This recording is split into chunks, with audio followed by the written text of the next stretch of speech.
Previously on Girls on the I Rocks. think it was the guy in that stripe thing. Not Sporticus, but the other one.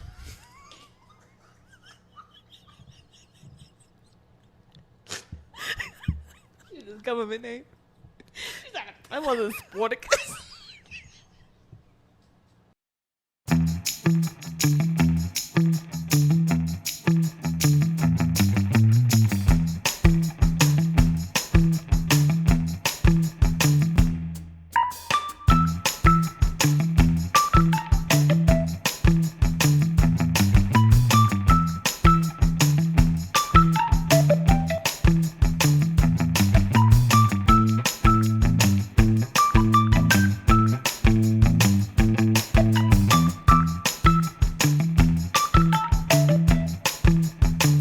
Any life updates for the peeps? No, but I just want to say that people with dogs and sidewalks are really annoying. Because it's like, listen, I'm walking on the sidewalk. Mind you, these sidewalks are not like... You are throwing me for a loop the second week in a row. She said, you want to know what's annoying? Dogs and sidewalks. Yes. Listen, preface this with, I love animals. Yes. Especially dogs. Correct. I've always wanted a dog. Correct. Multiple, actually. More than cats. Yeah, and I love cats too, but, you know, I'm we indifferent. know what we said about cats. Just men owning Yeah. cats. That's watch an episode or two. People and their dogs. Why do I have to move out of the way for your dog to stand in the middle of a sidewalk? You're gonna do Mind this you, again. mind you, the owners of these animals will be walking their dog and not even looking at their on their phone, right? And so now I'm trying to decide, am I going left? Am I going right? Like, where am I going, you know? Dead center of the sidewalk. So now I got to maneuver around this dog who's trying to smell my ass. I just don't think you should be walking on the sidewalk no more because we have you being upset about the couples on the sidewalks and then we got dogs in the sidewalk. Dude, people stay just- off the sidewalk. I have to go on the sidewalks. You know what? Everybody else get off the sidewalks. Thank you. You're welcome. See, that's what I like to hear. No, it's just people don't know how to No, maneuver the live. space. They Yeah. don't know how to live. They don't know how to make space for other people. Correct. That's literally the moral of the story of Evelina's sidewalk talks. Just be Courteous. Courteous. Thank you. Good word. Courteous and self-aware. It's not that hard. But y'all, not you guys, not our fans, but everybody else, sorry for them. But I don't have any updates. Oh, well, I haven't been on many sidewalks lately. I don't live in the city, so I gotta not maneuver on foot. So it came out that Megan Moroney, like, because Megan Moroney is kind of like on the level of songwriting about men like Taylor Swift has always been, in my opinion. Not caliber, but like that's just like the shtick, like what she she writes just writes about. about her relationships. Correct. Okay. My question for you, because in an interview, she said about one of her songs, she said, I'm just going to lay it out there. I might as well put his first and last name in it. And my question is, why don't artists just do that? Because of, I think, defamation. They could get sued, probably. But they're singing about their experience. They're not saying this person did this, but this happened to me. That's not that. I don't know, maybe because then people can find them on the internet and harass them. But I mean, people figure it out anyway. I don't know. I feel like it has to be because of the artist would lose out on something if they did that. I want to know what it would be because I think we should start being pettier. Or maybe they don't want to give them the clout. Like if it's a number one single, then it's like you're going to hear your name on the radio all the time, which, as you know, you might be egotistical. I will say Ariana Grande did it. And she said, and thank you next. And Pete Davidson, Correct. the song. Correct. So I think artists, I know you're listening, every single one of you, should just put the names in. But these are all famous people as well. So, like, they don't really care. But do they? Because then why else are they not putting the names in? Put the names in. Let me live through it. But maybe for Megan Moroney, maybe the guy's like a regular schmegular guy. No, it's not. It's Riley Green. Oh, I don't know who that is. Country singer. Oh, well, I don't know. She ain't all the going to be reasons are singing out. about a reggae schmag. These people Well, don't date reggae schmags. They do. Look at Lana Del Rey. Just because she got an alligator tamer doesn't mean the rest of Hollywood does. Lady Gaga got like a finance guy. She also used to date that really hot guy named Taylor. Sort of like Two billionaire. people we were able to name.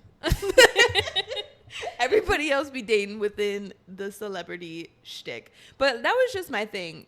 I was kind of just sitting here being like, why don't they just call people out? We're going to speculate and land on it anyway. Maybe that's what they want. speculations. So like more people like listen to the song. That's true. But I think it'd be pettier and funnier if they just said, "Hey, Riley Green, you stupid bitch." That's the opening of the track. Oh, and this isn't for the male artists to do this. This is just the women. Correct. Speaking of shitty men, this was literally just posted a few hours ago by TMZ. Allegedly, Diddy was involved in a prison fight and tossed into solitary confinement. If y'all are curious. Were you curious about what Diddy's up to in jail? Honestly, forgot that he existed.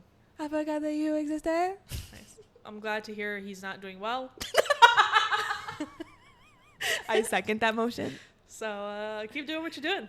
Which is sucking so you can stay in there longer. I'm sure he's sucking well, Girl, right? yep, I knew. I said it, like the words came out of my mouth and I was like, oh no. Without the baby oil. And I couldn't stop it. Yeah. If y'all were wondering what Diddy's up to, he's in solitary confinement for fighting in jail.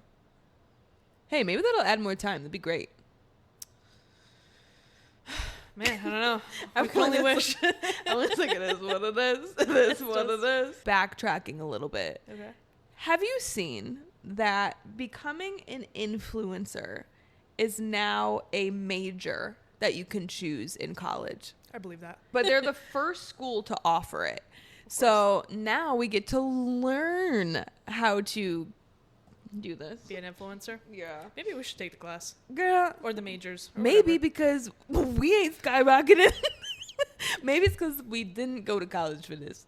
That's not true. None of these people have.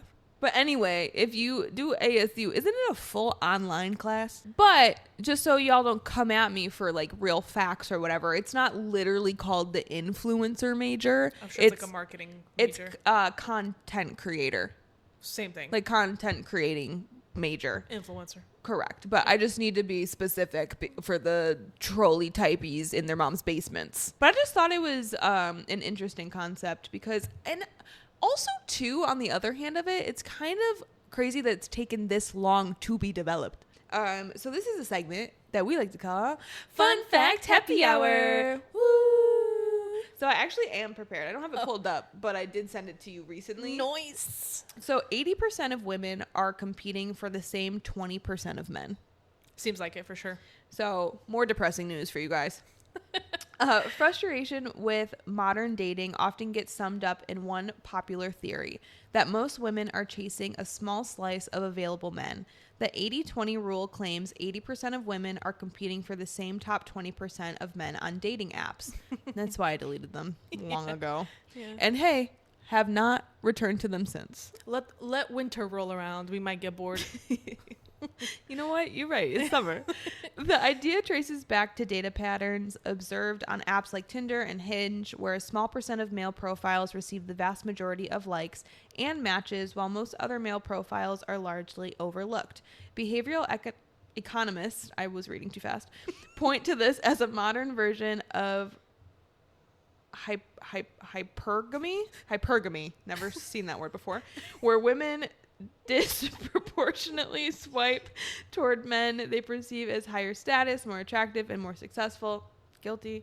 Critics of the theory argue it oversimplifies real dating behavior and that preferences vary far more than a single ratio suggests. But the underlying data on skewed match rates by gender is well documented across multiple dating platforms. Source OkCupid. And it's from a legit dating. First of all, who uses OkCupid nowadays? Have you ever used OkCupid? I forgot about OkCupid. I forgot that you existed. That's the theme for this. I almost said season. For this episode. Oh, this season 2, I guess. I forgot that anything existed at this point. That's crazy. You know what? And men have the audacity to talk about. That's it. They just have the audacity to talk about. That's it. The male single epidemic or whatever BS they said. Yeah. Okay. Like, I mean, it kind of coincides with that because we don't want the scrubs. Listen to TLC, no scrubs. And maybe you'll learn a thing or two. Read a book and behave better. It's just strange. Like, I'll see girls' dating stories on, like, Schmick Schmuck and stuff. Their profile will say, I am single, I don't want kids, or like I smoke or don't smoke, I drink or don't drink, whatever it may be. I'm a liberal or conservative, whatever it is. And then the guys that they'll match with will be the complete opposite. So it's like, you say you don't want kids, but then the guy that matches with you has like 2 kids and he's divorced. It's like, what would make you think that we're a good match? I don't know. Nothing. Because that's how small their brains are. Bing bong. Boom. I believe this because there's only 20% of men who don't suck. And that's the bottom line. Maybe raise the bar and that percentage will get higher. I mean, maybe if you pay premium. No, I've done that. If you scroll back to a few episodes, many episodes ago, I paid for that shit for a month. Yeah. Same bottom of the barrel, scrubby little scrubs. Paying for the premium subscriptions of dating apps doesn't get you anything better. It's a scam. Speaking of, okay, so finishing Fun Fact Happy Hour, and this has nothing to do with On the Docket. Love it. But speaking of men and like dating and like scrubs and shit, so me and my friend were watching Beauty and the Beast before you got here. Yes. And Beauty and the Beast is my favorite Disney princess. And I feel like a lot of times your favorite Disney princess kind of shows you either your dating experience or kind of like an attachment to this princess for some certain reason. Okay. First of all, parallels, love to read. Guess who was given a huge library in that castle? Belle herself. Okay? So, hello. We're both brunettes. Okay? Was she poor? Again, poor. My biggest thing with this is the type of man that she falls in love with, okay? So, the Beast. So, he is a big protector, correct? Travis Kelce, huge protector. He's my number 1 on my roster that I would love to have. Well, nah. But there's also another side of this Beast. Very, very temperamental and a very angry person. My ex, same type of person. And I just want to play a little game with people. But the funny part is Belle, once the monster or the Beast unraveled himself, he was a beautiful man. Not according to most of the consensus of women.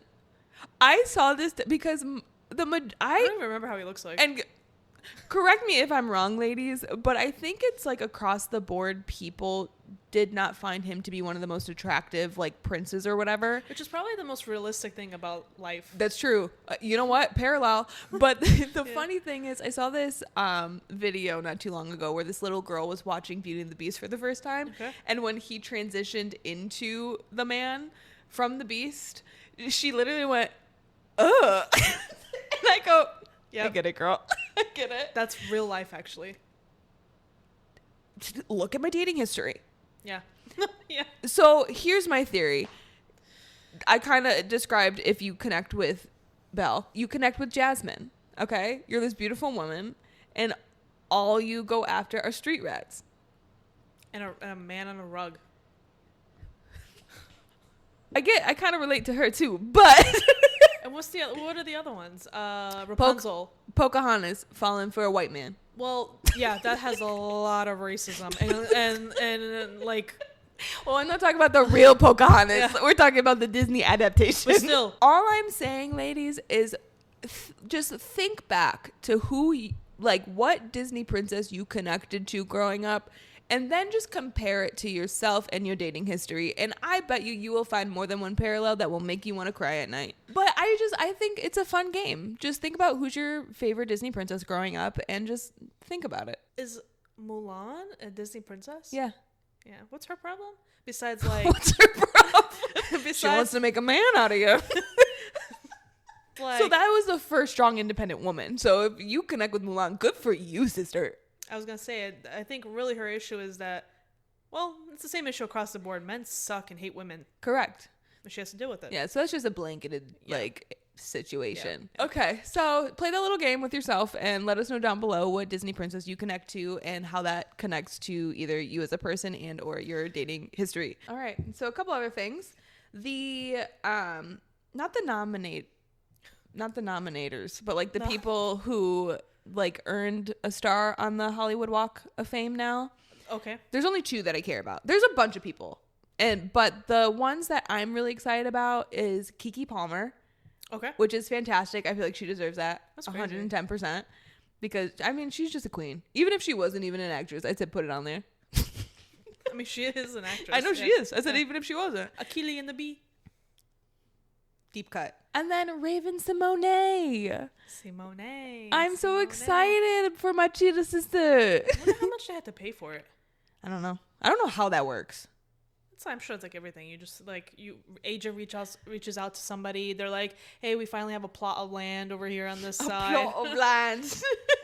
It's like, are you available this day and time? But did you know like multiple like groups of people like receive them at a time? Like there's a chunk for like actors, and there's a chunk for singers, and then there's a chunk for something else. I didn't realize that. I'm sure they try to like do it all at once to like. But it's like 30 people at once. How much sidewalk they have to put these down? That's what I'm telling you, sister. Like, where do they all go? Take it or And leave then it. there was some Love Island drama happening recently, which it's from the only season that I enjoyed from the US version, and it's the only one I've ever watched. I didn't even know that this most recent one ended. I just remember. Oh, this season. Yeah. Yeah. I just remember like I stopped getting videos about it, and I'm like, oh, okay. it must be over. Yeah. If everybody remembers, PPG, favorite like girl group that came from the Love Island season that we couldn't stop talking about, and Leah Shout out. reposted one of our videos. That's all I'm gonna say. Yeah. And I looked really good in that video. I'm just gonna say that as well. But apparently, what's his name? I don't even want to say his name. Kenny? I didn't want to say his Sorry. name. I want to give that motherfucker airtime. What we So call 'em? Janae Crabs? is dealing with the person who she left the show with. Mm-hmm. There we go. Even though you already said it. He who shall not be named. Correct. Voldemort went on a podcast, and for like an hour and a half was just allegedly, according to Janae, spreading lies that like he had to like the cops were called, and she was She was like violent getting towards him or something? violent towards him because she wanted her phone back or whatever. And Janae is on like her social media story saying like, that's not true. This is what happened. My lawyers are involved. I understand this guy might need like a penny because nobody gives a rat's ass about him anymore. Yeah. But it's like, can we move on? The crazy thing is, I heard he told her, don't talk about me online or I will sue you. And she was like, I don't care, like, whatever. I remember that. Yeah, she was like, I'm not going to talk about you. It is what it is. Like, she said her piece, and she's like, I'm moving. She I'm done. hasn't uttered his name in a year. Ever since he was on that stupid, like, Telemundo show, and then, like, on this podcast, he has not stopped talking about her. And she's like, you know what? Because he needs a check. Because he Correct. needs a check. Correct. That's his only way to get one. He's trying to get a bag. Because even when he was on that Telemundo show, he was talking about her. Correct. He has nothing else for him to be interesting. It's so sad. Is it? What a sad little man. And then, last but not least, MySpace is making a comeback. No, it's not. I didn't see this happening. No, it's not. This is their MySpace owners plan to bring the platform back, saying social media has become too addictive. Which, if you bring MySpace back, I would actually enjoy that, I think. Ain't no way Tom's coming back to the internet. Not he Tom. left the internet to go be a photographer. And listen, this is one thing that I saw, so it could not be true. Ain't no way. So MySpace's current owners just broke their silence, and it sounds like the platform story isn't over yet. Brothers Chris and Tim Vanderhook. So he sold it. So who own MySpace through their company Variant Technology. So it's not Tom. Yeah, he definitely want to bring it back. So they appear in a new documentary simply titled MySpace. Very creative. Where they open up about how much money they've put into keeping the platform alive. You know it's still alive? Then why can't I access my account? It says MySpace has quietly grown from around 200,000 monthly active users in 2023 to 6 million in 2026. No, it's not.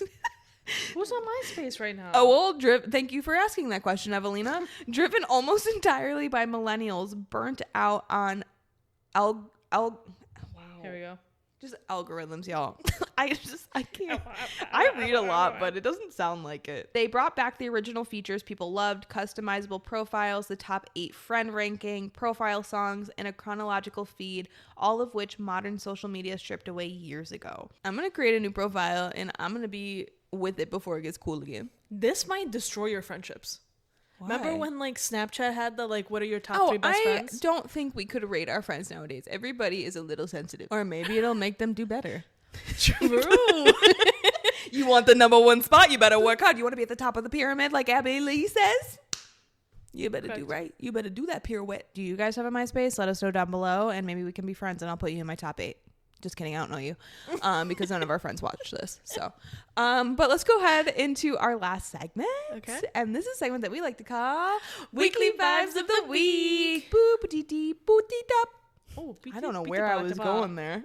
You said I added a little flair in there. My weekly vibe of the week is, it's going to be kind of obvious if you're like a film goer, but it's going to be The Odyssey. Okay. I have seen it. I will be seeing it again. And I am trying to see it a 3rd time. So like the old movie? Oh no, like the new one. Oh, I didn't know there was a new one. Oh my god, I've never seen the old one. No, nobody cares about the old one. It's more so about like the story. Oh, well, okay. So if you're kind of like Taylor and you're like living under the rock, under the sea, Patrick Star. The Odyssey is a new film. Patrick. Is mayonnaise an instrument? Yes. Christopher Nolan came out with his rendition of The Odyssey. He's a director. We got Matt Damon, Tom Holland, Zendaya, Robert Pattinson. We got Anne Hathaway. We have a bunch of other people. Okay, lots of famies. You know what the story is. Like if you've read the story or wherever, your English classes really did you a disservice. I read all the other ones. That's crazy. Fantastic movie. I mean, the way it looks is just phenomenal. I mean, what can you expect? It's Christopher Nolan. I mean, he's one of the greatest directors of all time. The script, on the other hand, not great. In my opinion, it's not great. He's more so a visual guy. I mean, you got Interstellar, Tenet, you got Memento. I think this is just Evelina's attempt to name movies I've never seen. You know, there's a positive to that, because to be able to see these movies for the first time, I would give anything. That's if I watch them. Yeah, and she's never gonna watch them. She's never gonna watch it. But it's such a great movie, and if you can see it, if you can find it in Dolby, I would suggest going for it. I have been trying to go see it in IMAX. It has been a journey nonetheless. I feel like I'm on the Odyssey, trying to see the Odyssey in IMAX. I thought people were employed, but I guess there's so many unemployed people, because why is the 7 a.m. on a Wednesday sold out? Whoa.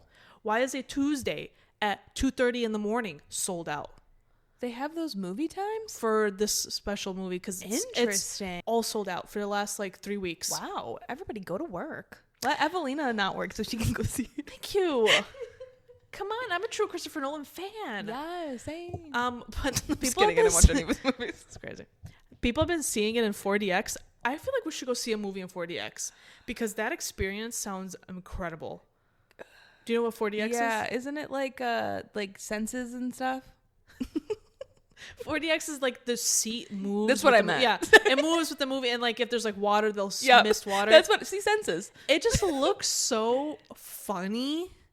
I think it would be an interesting experience. It would be a hoot. Also, what if we saw Baby Girl? Baby Girl. I always call it Good Girl. What if it was Baby Girl? But I don't think what would you do with that? I'm thinking more so like a Star Wars movie. No. Like I'm saying something. Well, I wouldn't watch a Star Wars movie. I'm just saying like something that's like more action. 100%. Yeah. My vibe of the week is this book, because it's right here. And it is by Frida McFadden. So the author who wrote The Housemaid, that's probably the most common one that you guys remember or know. This is The Tenant. Of course, I bought the book because it's pink. But hold on, let me influencer hand show it here. Major. And it wasn't like my favorite book in the world, but she always has really interesting twists at the end of her books. So I would still recommend it. I think it was a fun read. It didn't like drag on forever. It kind of got to the point and you've got to figure out the twist pretty quickly. But that also could be because I read very fast. It's still a very interesting read, even if you see it coming. But like also too, there's just like a couple of twists and turns in here that I thought were really, really good. And I mean, it's entertaining. That's why I think I love thriller books, because they're entertaining the entire time. I love thriller books. And it's cute pink. You know, sound me. You'd be surprised. I'm actually reading a book too. What? Isn't that shocking? Because when I'm at the pool, I like to read. I don't know what is it's a funny title. It's called I See You've Called In Dead. Oh. And it's like a funny story, I guess. Okay. It's a guy that his whole job is he writes obituaries for like a newspaper or a magazine or whatever. And one night he gets plastered. Okay. And he's like, you know what? I'm going to write my own obituary. Oh. Because he's like, there's nothing weird about it. He's like, you ever think about like writing your own, like, what would you say? Like, what would be written about you? Oh no, you're just tempting fate at that point. And so he gets drunk and he does it. And so then he falls asleep. But as he's drunk and doing it, he's accidentally doing it on his work computer. So the fake obituary about himself gets sent. Oh no, everybody thinks he's dead. And so he goes into work and like people are like shocked and they're like, oh my God. And he's like, alive. And he's just like, yeah, I did it. Like whatever. And then so it kind of follows him, I guess, like going to different funerals and wakes and kind of seeing like the effects that how people deal with like funerals and death. But it's like a comedic take on it. Okay. That sounds fun. I mean, I thought the title was silly, so I was like, it sounds silly too, but like in a good way. Yeah, it seems like such a realistic thing that would happen, like getting plastered. You're like, I'm gonna write my own obituary. Yep. Send. It's like, you know, when you text a boy that you haven't spoken to in a while. PTSD. Yeah. But anyway, there's your weekly vibes. We got a movie and a couple books for you. Evelina threw that one in at the end. You're welcome. Look, you got 3 recs today. You guys, you sit here and tell us we don't ever give you anything. You're lying. You're a liar. You're a liar. But I just want to thank you guys for tuning in. We love to share all the pop culture news that we find interesting. You might not find it interesting, but we do for the most part. Who cares? Exactly. So I want to thank you guys so much for tuning in on this Top Shelf Tuesday or whatever day you decide to let our voices grace your presence, whether you are listening while you're at work or you're just at home cleaning the house or you're watching us on the boob tube and you're enjoying our facial expressions and all the funny giggly gags that we have going on here today. If you want to see what we do on social media, our information's been scrolling across the screen as I've been just jibber jabbing on this side, and the cute little pink QR code is right under Evelina. You can go ahead and scan that and find us on all social media platforms. Please like, comment, subscribe, share. And please tell everybody about the girls who shit talk and do not truth talk. And remember, everything we say here is alleged. Everybody, keep doing some fun stuff this summer because it's almost over and I want to cry about it. Okay, bye.